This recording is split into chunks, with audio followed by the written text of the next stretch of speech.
We've got Joe Sestak on the line right now. Thanks for the call, Joe. Hi, how are you, Steve? Good to be back. We're real good. Where are you today, Joe?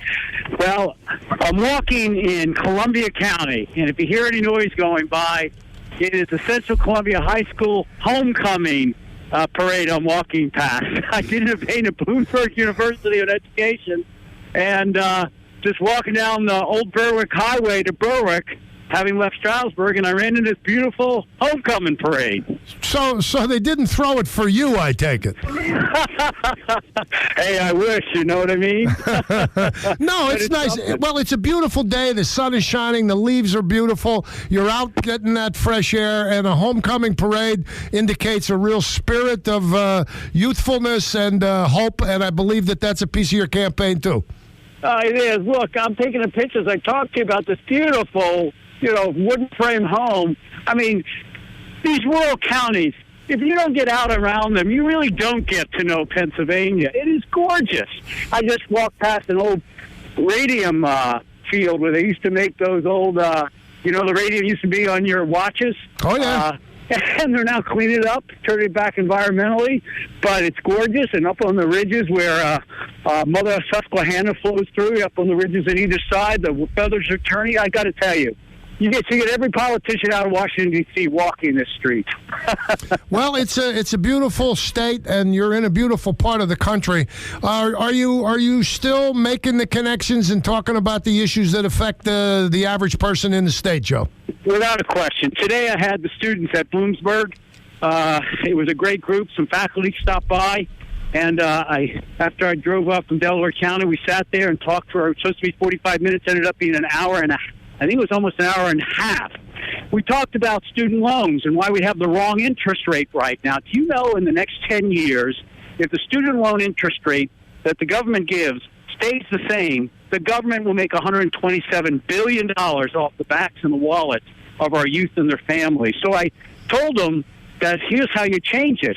Instead of on a 10-year Treasury bond, do it between a 10 and a 30-year Treasury bond, because most people pay off their right after 10 years, pay off their education loan. And the next big cohort is around 25 years. So if you use those two rates, combine them, then you cut the interest rate in half for the youth. Government loses and makes no money, and the youth cut their interest rates in half. There's a more practical way to address our problems. And so those were the kind of discussions we had. Did you get the impression from the students that they're engaged in the system? They obviously, those, unless they were ordered into class to listen to you, a lot of younger people don't seem as engaged in the system, don't seem like they're going to vote. What are you seeing on your travels? It's a great question. And I was surprised how many did show up. And it wasn't just, there were students as a whole. There was a group who came because they belonged to the Bloomsburg University LGBT group and they wanted to come in here. Right. There was all kinds of that showed up. But I would say you put your finger on it. No, they're not engaged. And it's not that they don't care. And I'm not just saying that. I asked them, do you really trust anyone? Does the system work for you? And one tall student who was grilling on questions about Syria and Russia, said, heck no. No, it's not that they don't want to be engaged. It's just that the system is presently set up by the two parties isn't engaging them. And how can you blame them when you look at the jokester, what's going on down there in Washington, D.C.? What did you think of the hearing yesterday, the Benghazi hearing? I thought Secretary Clinton answered questions in a way that showed her heft and breadth of foreign policy experience. And in fact, I would say that how formidable she was, truly, I think, said, this is a commander-in-chief of the future that was sitting there. Look, I have no problems whatsoever with lots of inspections, because the Navy learned expect what you inspect. I think it's the 7th or 8th inspection, and I think you could see at the end that without a question, we know what we know. Now let's apply the lessons that were learned and get it not so it doesn't happen again. Get it out of politics. I believe a lot of people are paying attention, whether it be to Washington or to the obstruction in Harrisburg. We've got all kinds of problems in Harrisburg. We still don't have a budget in Harrisburg. We've got the Attorney General charged with crimes. I do believe that people have lost some faith, and I think the restoration of the public trust in many ways is up to people like you.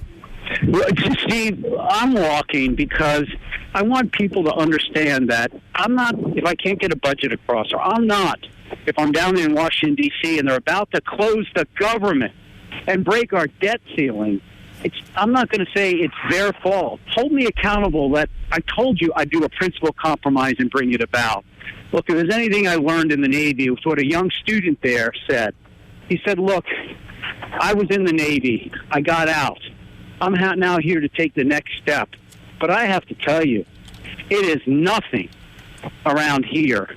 He meant around here in civilian life and leadership like I had in the Navy. He said we weren't perfect, but at least there, you knew if somebody said something, they would do it. The public trust is important. It seems simple, but it's very, very complicated. How's the campaign itself gone? Your walking is good. You're making contact is good. How's the organization of the campaign going? That's the best part of the organization. My team is extraordinarily young. I mean, I don't think there's anyone who hasn't been out of high school or grad school more than a year or two, except for about two of them. And that's why I love them. They're not burdened with experience. They're willing to do things differently. We just, for example, this whole walk, bringing it all about.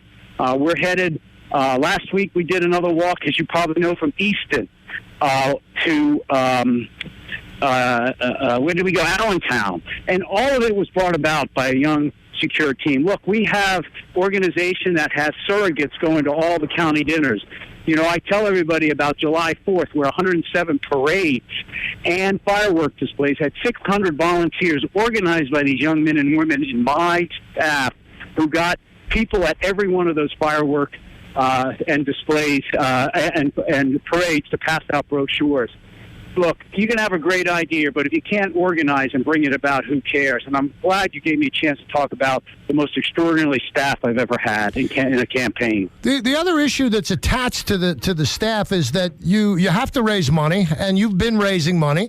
Obviously, the big money is going to the incumbent Republican, and the big money is also going to the anointed Democrat, Katie McGinty. I think that your outsider status that has helped you in the past, I don't think it's going to hurt you the way some people think it's going to hurt you. I think it might help you. No, as you can see, I started this early, even the fundraising, because I knew eventually that my independence, willingness to have people matter more than party, would not sit well with Washington, D.C. So as they searched for someone else, and they finally got somebody, but even our last fundraising report that you brought up, my gosh, I mean, we had 98% of our contributions were something like $200 or below, or maybe it was $100 and below. I can't remember, but they were relatively small. In fact, we picked up 1,700 new contributors. We had over 4,000 contributions this time, all small. Look, I know I didn't, as others who are going up had, you know, scores and scores of people giving the big dollars. That's okay. I got some before, and just because the establishment is closing it down, no. Our ability to get out and about will be the difference. Because I saw it in the Navy work. You take care of your sailors, they'll take care of the mission, and that's how I feel right now about taking care of the people of Pennsylvania. They'll take care of the Commonwealth. Well, Joe Sestak, you got a beautiful day. You're in good country, and you're walking in our shoes. Let us know what's up next. Stay in touch, and it's always good to talk to you. Got it, Steve. Fair winds and following seas for you tonight. Okay, thank you, Joe Sestak.